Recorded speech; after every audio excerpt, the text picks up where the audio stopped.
Completely crazy. Yeah. Like, hands up the number of people who tried to start an offline luxury business that's not dependent on e-com in 2020. Like, it's me and me.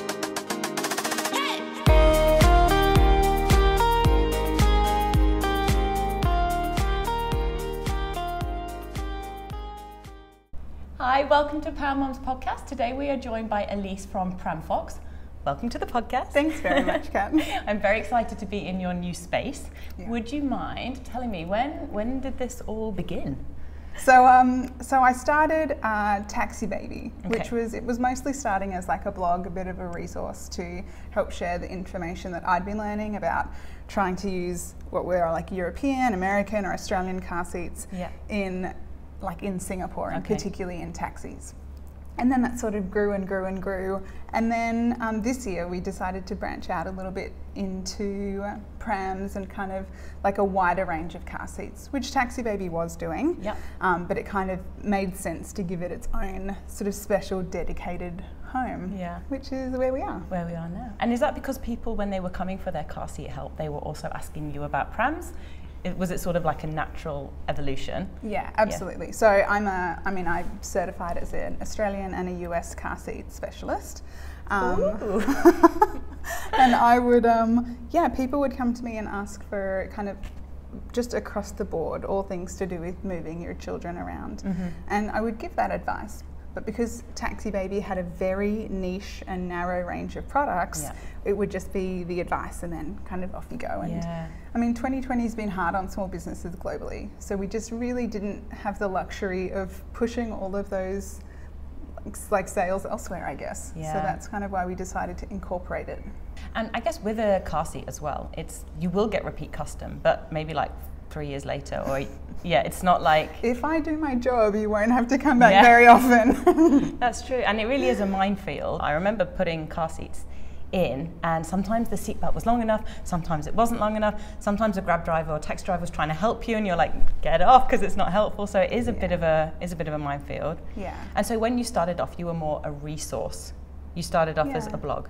Yep, and then, people would say, well, what do you recommend? And I'd say, oh, actually, this product that's in the States is great, or this product from Europe, or this product from Australia is great. So I got super nerdy about car seat safety, and then it just kind of went from there. Yeah, and so your background is engineering? Yeah. Wow, you're the second engineer, mum, business owner that we've had on the podcast. We also had Cindy from Orabel, which is like developmentally appropriate toys and things. Oh, we're taking over the world. Yeah.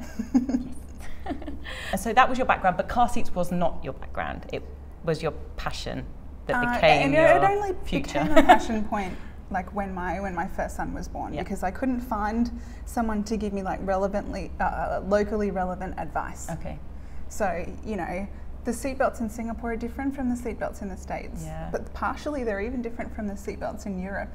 Okay, really? And so we have this kind of perfect storm of seatbelts from one market but car seats from a different market, and how are they compatible and what can you do to fix that? Yeah. Oh. And I guess as well, because rules for seatbelts haven't always been that strict in Singapore. Am I right? That's the right word. Yeah. Yeah. And car seats haven't always been that. They've always been necessary, but it's not always been enforced. That's true. Yeah. Yeah. That's also accurate. I mean, the technically Singapore's law is among the best in the world. Has been for a very long time. It's vastly better than Australia's law. Oh. The seats you can get in Singapore are vastly safer than the seats you can get in Australia. Like, I'm saying this as an Australian, child restraint fitter. Yeah. So it's like what you see on the street doesn't necessarily reflect legislation. That's very interesting. Yeah. And so anyway, this all became your business, and now you've become this epic space, Pramfox. And now you don't just do car seats, you do a bit of everything. Yeah, we do prams, and we have a really nice collaboration with Werribee, who do baby carriers. Oh. Yeah, so you can it's kind of the whole point is like taking what for me was the worst part of nesting, the most frustrating, research-intensive, confusing part of nesting. Yeah. Kind of like a long-haul economy flight to get to a really awesome holiday. Yeah. And changing it to a business class experience that you actually don't have to pay any extra for. Yeah. So, you know, you come in, it's a one-on-one experience, you get the whole place to yourself, you can have a coffee or whatever. Or a tea, or a decaf, or a Coke Light, or a fancy lemonade. I've had the lot. I see, so and, make it like and you know, like this is kind of my bread and butter now. Yeah. So in terms of like actual product knowledge, not just saying to you, oh yes, yes, yes, it can do that. Yes. You know, it's just a vastly different experience, and you know, everything's changing. Like retail is changing. What consumers are demanding is changing.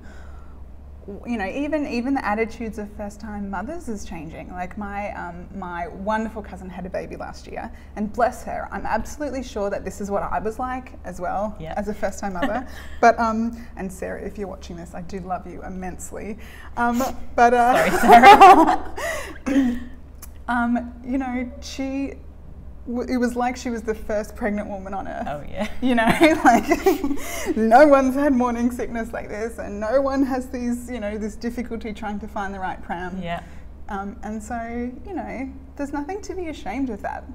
It is what it is. Yeah. And so, you know, why should you just go with all of the sheep to a massive place where you can't get anybody's attention? Yeah. You know, you kind of, like, you deserve more. I have 3 boys under 5, all born in Singapore. I've had 8 prams in my life. Like, I've tried the vast majority of these bad boys. Right? This is all on the hunt for that one magical pram that can do everything. You're partway on the hunt for that one magical pram, aren't you? You're 2 prams down, eyeing off your third.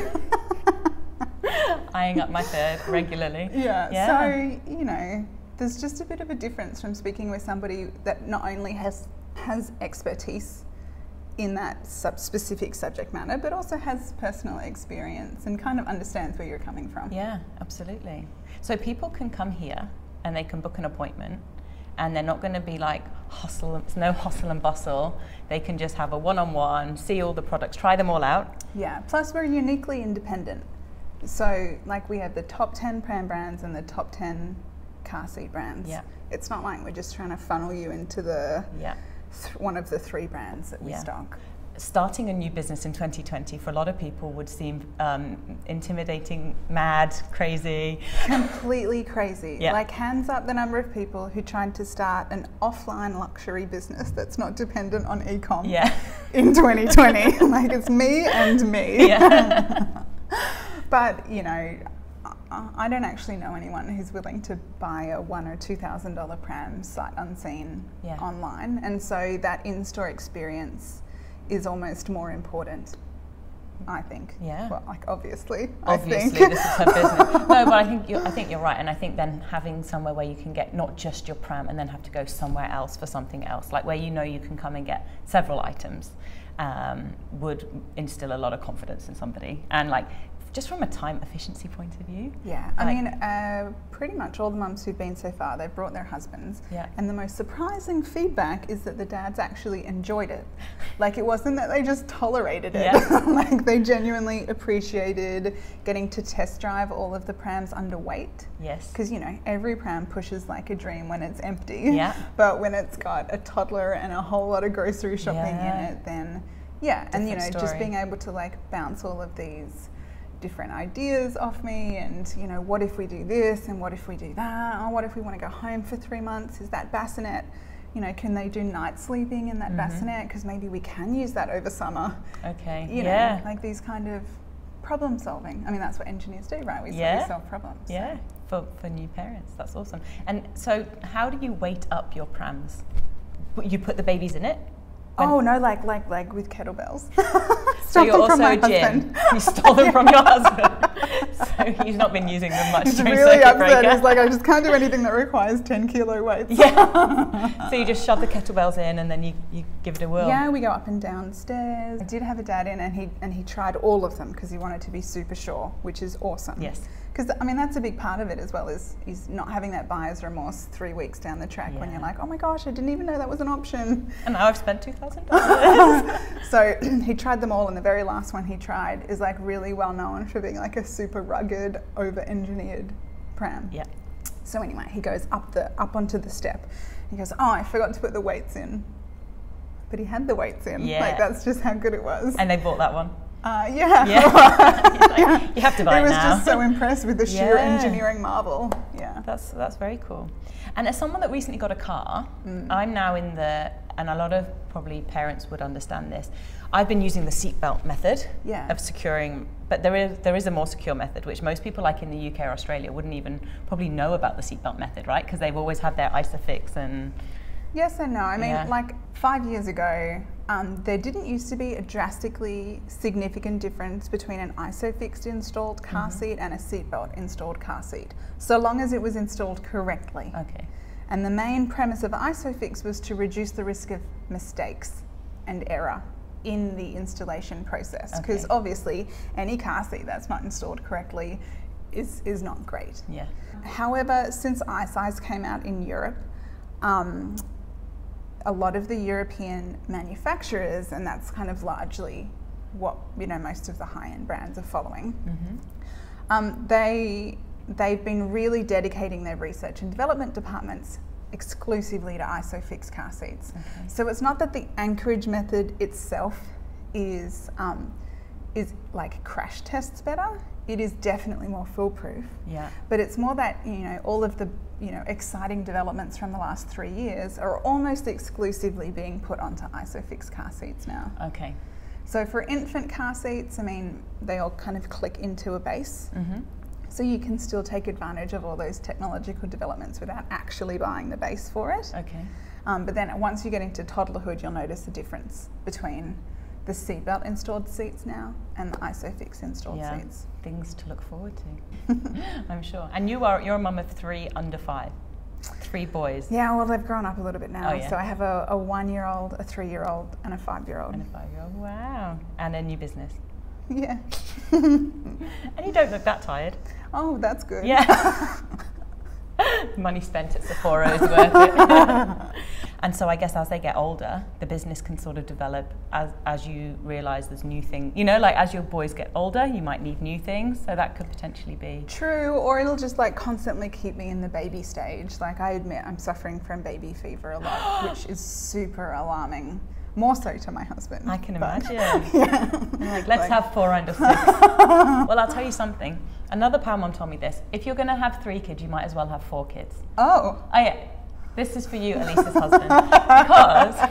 Because as soon as you've got 2 kids, you can have, they can share a bedroom when you go away, for example.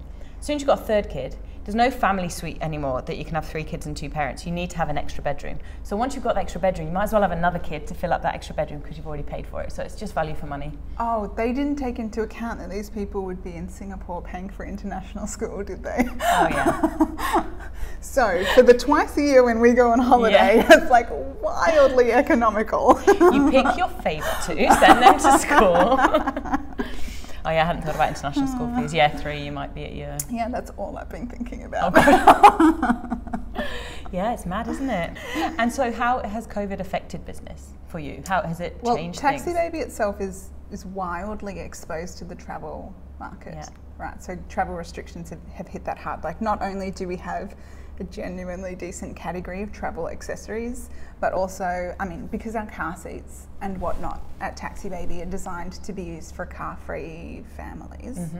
So, I just didn't realise how many parents would have been buying them exclusively to go on holiday. Right. So that kind of like the concepts behind Pramfox had existed like ages ago, but I suppose 2020 was really it just gave us the gradient needed to really push us over the edge. Yeah. Okay, well, so it's been a good thing for you. Yeah, it has been a good thing. It's been like a mighty tumultuous year. I mean, for everyone, what am I saying? Yeah. Yeah. But at least something positive has come out of it. Yeah, and I wrote a book this year. Yeah, I should have had it with me, shouldn't I? Oh no, this whole podcast is ruined because you haven't got the book. Anyway, it's at the front counter. Is it? Yeah. Should we both? We're going to pause now, and we're going to get the book, the little black bump book, and we'll be back.